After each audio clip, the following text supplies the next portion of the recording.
ইউটিউবে আর মিথ্যে গসিপ নয়, সত্য খবর পেতে সাবস্ক্রাইব করুন স্টার গল্প। বলিউড ইন্ডাস্ট্রির সবচেয়ে আলোচিত জুটি এখন রণবীর দীপিকা।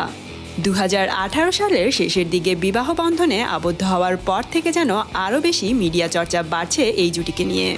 তবে এবারের আলোচনা তাদের ব্যক্তিগত জীবন নিয়ে নয়, এবারের আলোচনা হলো দীপিকার অভিনয় জীবনের কঠিন সিদ্ধান্ত নিয়ে।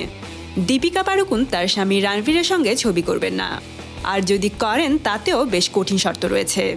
এখন এমন কথা শুনলে আসলে স্বাভাবিকভাবেই মনে প্রশ্ন জাগবে, কি এমন হয়েছে যে একসাথে কাজ করা যাবে না। তাহলে বিষয়টা একটু খুলে বলা যাক। আসলে দীপিকা তার অভিনয় এবং বলিউডে তার অবস্থান ধরে রাখতে এমন সিদ্ধান্ত নিয়েছেন। রিসেন্টলি রণবীর দীপিকার কাছে পরিচালক কবির খানের ছবি 83-তে অভিনয়ের প্রস্তাব আসে। যেই ছবিটি ক্রিকেটার কপিল দেবের বায়োপিক। কপিল দেবের বিশ্বকাপ জিতে আনার গল্পই দেখানো হবে এই ছবিতে।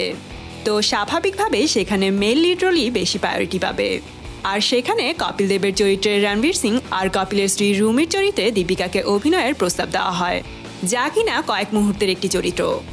এবং এই কারণেই দীপিকা ছবিতে অভিনয়ের অফার ফিরিয়ে দিলেন, কারণ দীপিকা শুধুমাত্র রণবীরের স্ত্রী হয়ে কাজ করতে চান না। এমন কোনো ছবিতে তিনি কাজ করতে চান না যেখানে স্ক্রিন প্রেজেন্স কম থাকবে। দীপিকা এ বিষয়ে বলেন, একসাথে কাজ করব না বিষয়টা তা না। বাজিরাও মাস্তানি, পদ্মাবতের মতো ভালো কাজের অফার পেলে কেন করব না। ছবিতে দুজনের চরিত্রই সমান গুরুত্বপূর্ণ হতে হবে।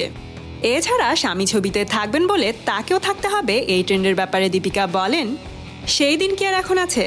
70-এর দশকে অমিতাভ বচ্চন অভিনয়ে থাকবেন বলে অভিনয় করতে রাজি হয়ে যেতেন জয়া বচ্চন, সে সময় তো ফুরিয়েছে। তো বন্ধুরা, রণবীর দীপিকার একসাথে পর্দায় আসার ব্যাপার নিয়ে দীপিকার এমন সিদ্ধান্ত নিয়ে আপনাদের কি মতামত, কমেন্ট করে জানিয়ে দিন। এমনই সব গসিপ পেতে বেল আইকনে ক্লিক করে স্টার গল্পের সাথে থাকুন। আর একটি গুড নিউজ হচ্ছে, হলিউড আর বলিউডের সব এক্সক্লুসিভ গসিপ নিয়ে আমরা হাজির হয়েছি আমাদের নতুন চ্যানেল স্টার গল্প গ্লোবাল নিয়ে। সো এখনই সাবস্ক্রাইব করুন স্টার গল্প গ্লোবাল।